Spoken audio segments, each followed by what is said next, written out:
Donc je sais que ce n'est pas toujours facile, mais je voudrais dire merci à tout un chacun, parce que c'est ma conviction, c'est ensemble que l'on réussit, c'est ensemble que l'on progresse. Je suis heureuse de me joindre à vous ce matin au 3e jour de cet atelier, consacré à l'élaboration et à la validation du plan d'action de la section togolaise du réseau des femmes élues locales d'Afrique.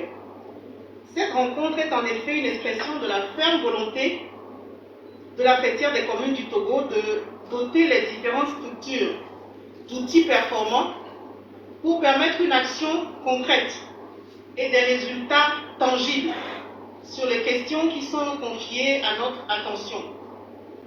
Ainsi en est-il du REFELA qui a pour mission d'œuvrer, conformément au texte de notre fêtière continentale cité Gouvernements locaux unis d'Afrique, à une meilleure prise en compte des femmes et au renforcement de leur participation à la prise de décision dans les politiques locales et dans toutes les instances structurantes de la gouvernance locale. Cette vision est une mesure de convergence pour la promotion du leadership féminin dans la gestion des affaires locales en Afrique.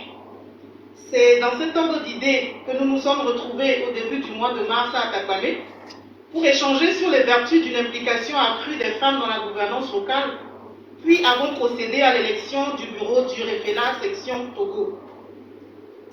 Avec la nouvelle donne de la décentralisation togolaise dont nous sommes les acteurs privilégiés, il est important que nous planchions avec diligence sur les différentes thématiques qui contribuent à mettre en œuvre dans nos collectivités territoriales un modèle de développement inclusif, efficace et efficient, aligné avec les cadres nationaux et en harmonie avec la dynamique continentale. Une planification méthodique, rigoureuse et structurée est donc nécessaire, et je félicite le bureau du REFELA Togo d'avoir pris l'initiative des présentes assises pour y travailler et nous doter d'un référentiel pertinent pour les avancer à réaliser les ressources à mobiliser. Distingués invités, mesdames, messieurs, la capacité d'une action à atteindre ses objectifs et à produire un impact réel est certainement fonction du moment où elle est mise en œuvre. Si le contexte n'est pas propice, beaucoup d'efforts restent vains ou produisent un résultat insatisfaisant. Je voudrais à cet égard rappeler que pour nous, femmes élues locales au Togo, le temps de l'action, c'est maintenant. Le temps de l'action, c'est maintenant parce que le contexte institutionnel et politique de notre pays est plus que jamais propice à l'épanouissement des femmes et à leur participation à la prise de décision et à la gouvernance. À l'heure où l'accession de Mme Tchegan à la présidence du Parlement et la nomination de Mme Dobé au poste de Premier ministre tracent au plan national une voie royale, jalonnée par la présence de Mme Awanana Daboya et celle de Mme Nakpa Polo à la tête d'institutions de la République, c'est assurément le temps pour nous, au niveau local, de saisir l'historique opportunité que nous offre ce contexte pour nous engager et travailler à ce que le leadership féminin dans notre pays grandisse en quantité, mais surtout en qualité.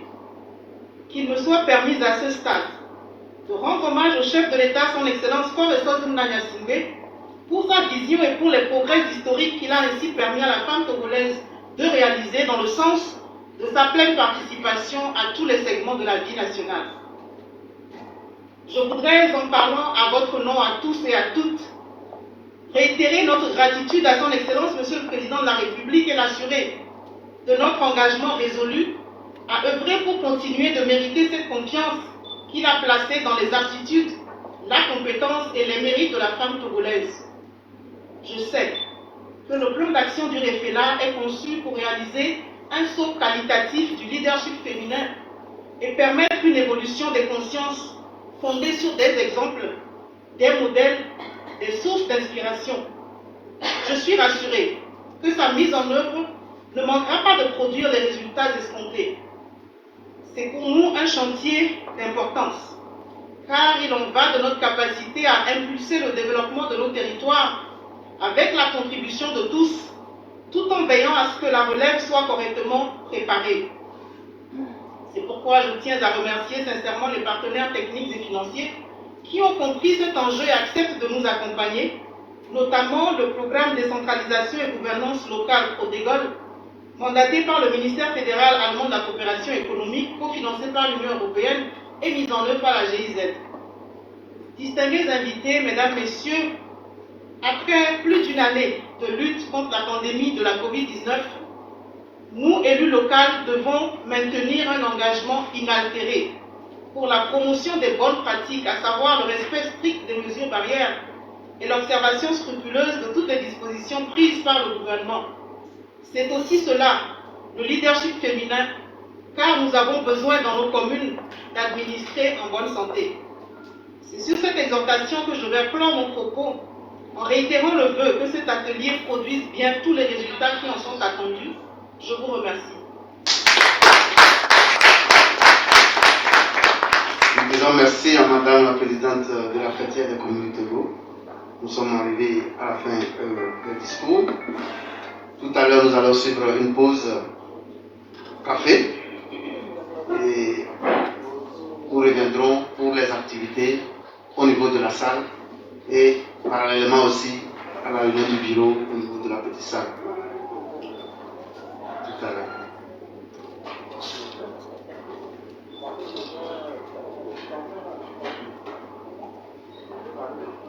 D'accord. Mesdames et messieurs, nous venons de boucler la cérémonie d'ouverture. Tout à l'heure, nous allons suivre une pause qui permettra aux autorités de se confier à la presse et nous reviendrons après pour les activités au niveau de la grande salle et au niveau de la petite salle. Tout à l'heure.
Nous allons prendre une photo de famille aussi en bas avant de venir pour la pause. Et